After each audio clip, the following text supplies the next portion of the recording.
everyone, and welcome back to Talk Walk English, where mastering the language is always straightforward and enjoyable. I'm Bella. Hello, Bella, and a warm greeting to every single one of our fantastic listeners all around the globe. It's truly wonderful to be back here again. It certainly is. I am always delighted when we get the chance to connect with all of you. How has your day been, Jimmy? I am doing exceptionally well, thank you. I feel completely energized today. I'm prepared to jump right into this. How about you, Bella?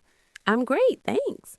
I'm really looking forward to the subject we're tackling today. It's an extremely practical one. Ooh, I enjoy practical topics, subjects we can immediately put into practice. Yes, precisely. Today, we are going to focus on training. Training, like hitting the gym and lifting heavy weights? Well, yes, in a way, but not for your arms or your legs. We're training your mind and your speaking ability. Training our minds and mouths to articulate English better. That is an excellent subject. It is. Many language learners have a substantial vocabulary stored in their heads. They find reading easy enough. That's right. Reading and understanding when someone speaks are fine, but the moment they attempt to talk, the necessary words just won't come out. Oh, I'm very familiar with that feeling. It's incredibly frustrating. The brain knows what it wants to say, but the mouth just can't keep up. Exactly. So for today, we've put together 10 fantastic pointers to bridge the gap between your brain and your mouth. Wow, 10 pointers. That sounds like a lot of extremely helpful advice. It is, but don't worry, they are all simple to implement. Perfect. But, Bella, before we kick off our training session, we have a small favor we need to ask. Yes, we do. If you enjoy our podcast and would like to support us, please remember to subscribe to the Talk Walk English channel. Yes, please smash that subscribe button. And if you particularly liked this episode, please show us some love by giving us a like, a big thumbs up, and share it with your friends who are also exercising their English brains. Yes, sharing is caring. Your support is what genuinely helps us continue making more episodes. Okay, Jimmy, I'm ready. Let's get training. Let's absolutely do this. All right, tip number 1. This is crucial. Stop thinking about individual words. Single words like dog, cat, or jump. Correct. When you speak, avoid constructing your sentences word by word. You need to think in chunks. Chunks. Can you elaborate on that for me? Certainly. Don't think I am going to the store. That is painfully slow. Yes, extremely slow. You sound like a robot. Yes, precisely. Instead, approach it in blocks. Block 1, I'm going to. Block 2, the store. Ah, I'm going to is one complete block. I'm going to the store. That comes out significantly faster. Exactly. You must learn common phrases, not just isolated words. These are known as sentence patterns. That is a wonderful tip. It really helps to make your speaking flow much more smoothly. It really does. Okay, tip number 2 is called shadowing. Shadowing, like a shadow on the pavement, it follows you everywhere?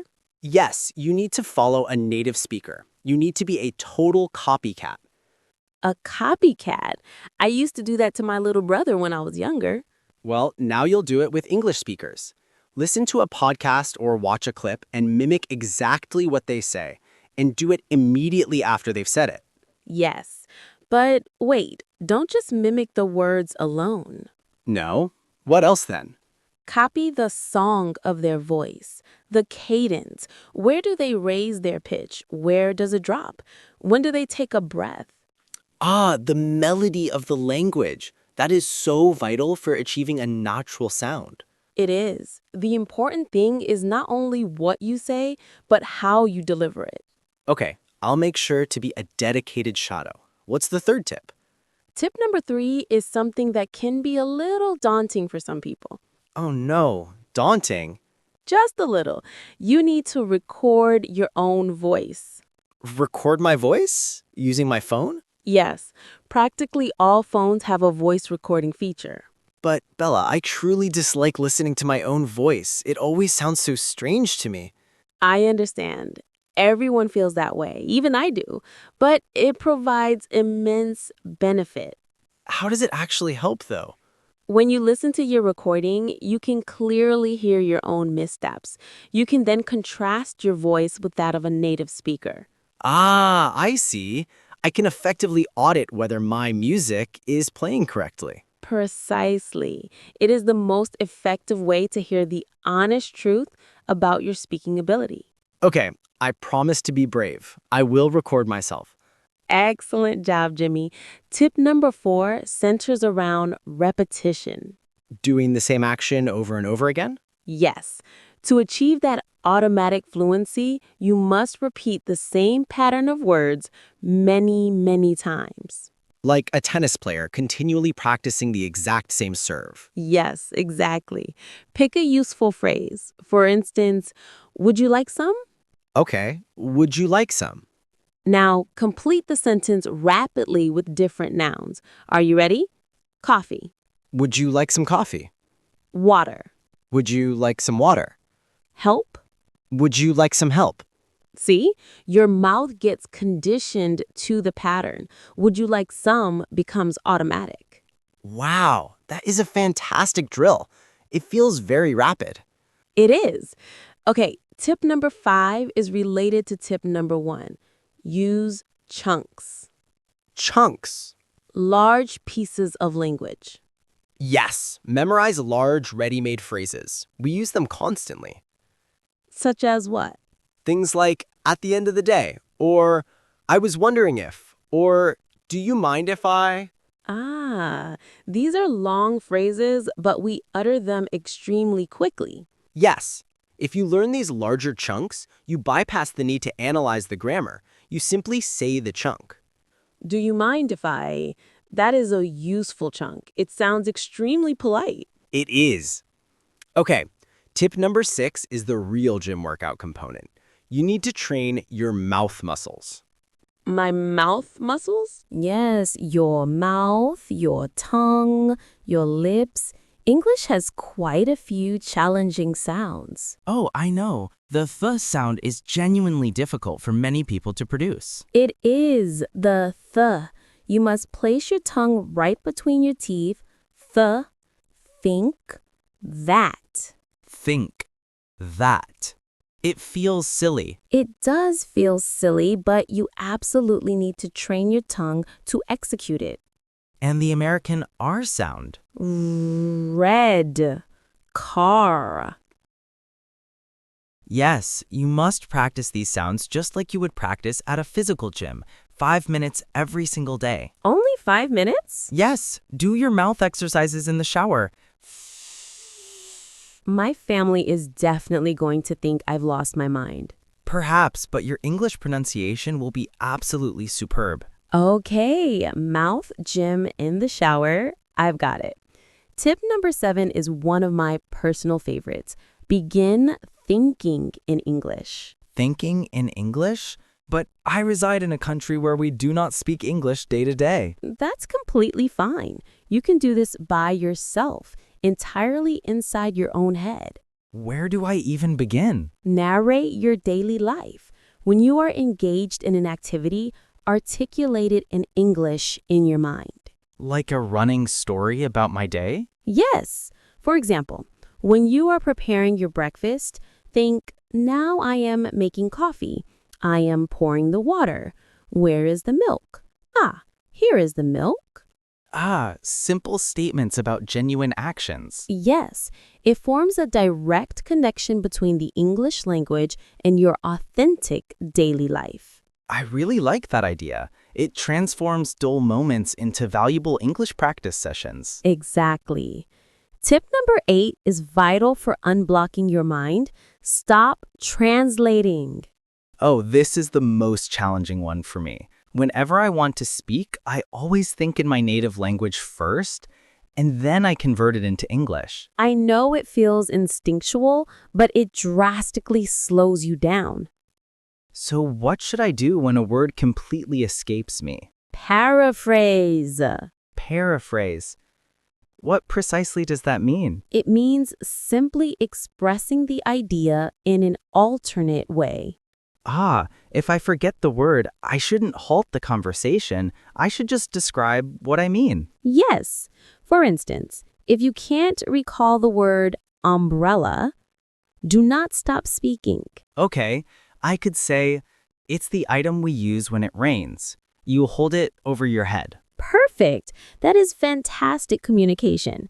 The person you are speaking to completely understands you. And I avoided the need to translate. Exactly.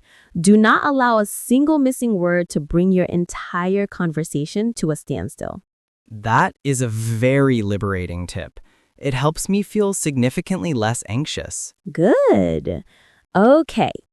Tip number 9. Speed questions and answers. Speed as in fast? Yes. Find a friend or even do this by yourself. Ask really short questions and answer them immediately without hesitation. Okay, go ahead and quiz me. Ready? What did you have for breakfast? Toast and coffee. Where are you at this moment? In the studio. Are you feeling tired? No, I'm happy. Good job. Whew, that was incredibly quick. Yes, it conditions your brain to respond swiftly in English. There's no window of time for translation. Wow, these are truly excellent drills. Okay, Bella, what is the final tip? Tip number 10. Tip number 10 is to have triggers on standby. Triggers? Have pre-prepared phrases for very common interactions, phrases you have absolutely mastered. Preparation work. Yes, for example, if you encounter someone new, have your introduction completely ready to go. Hello, it's a pleasure to meet you. My name is Jimmy, and I am a podcast host. Perfect. You don't have to think about it at all. It just flows right out. Or if I go to a restaurant, can I have the menu, please? Precisely. Have those essential phrases stored in your mental pocket. They give you the confidence you need to start speaking. Wow, 10 absolutely brilliant tips for training both our brains and our mouths. Yes, let's do a super quick recap. Okay. 1. Speak in blocks. 2. Shadow native speakers. Copy their rhythm. 3. Record your own voice. 4. Repeat phrases with different endings. 5. Use big chunks like at the end of the day. 6. Visit the mouth gym. Practice challenging sounds. 7. Think in English. Narrate your day. 8. Do not translate. Say it in a different way. 9. Engage in speed questions and answers. And 10. Have ready-made phrases for routine situations. That is quite a lot of information. But Bella, we don't need to implement all 10 today, do we? Oh my goodness, no, that is far too much. Start with maybe just 1 or 2. Perhaps today, simply try thinking in English when you're preparing dinner. Yes, begin small. The vital thing is to engage in a little bit of practice every single day. Like attending the actual gym. Consistency is the primary ingredient for success. It truly is. Well, I feel motivated. I feel completely ready to start training. Me too. This was truly an excellent episode, Bella. Thank you, Jimmy, and thank you to everyone for tuning in today. We sincerely hope these tips help you speak with greater ease. Yes, we know you are capable of doing this. Just keep up the consistent practice. Before we wrap up, please remember to subscribe to the Talk Walk English channel and share this podcast with your friends. Yes, please help us expand our community. And we have a specific question for you for the comment section. That's right. We're curious about your mouth gym experience. Yes, tell us in the comments what you feel is the most difficult sound in the English language for you personally. Is it the th? Is it the r? Or perhaps a vowel sound? Let us know down below. We really enjoy reading your comments. They help us understand exactly what areas you need assistance with. They absolutely do. Thank you all so much for listening today. Have a fantastic week of focused training. See you next time, everyone. Bye-bye. Bye for now.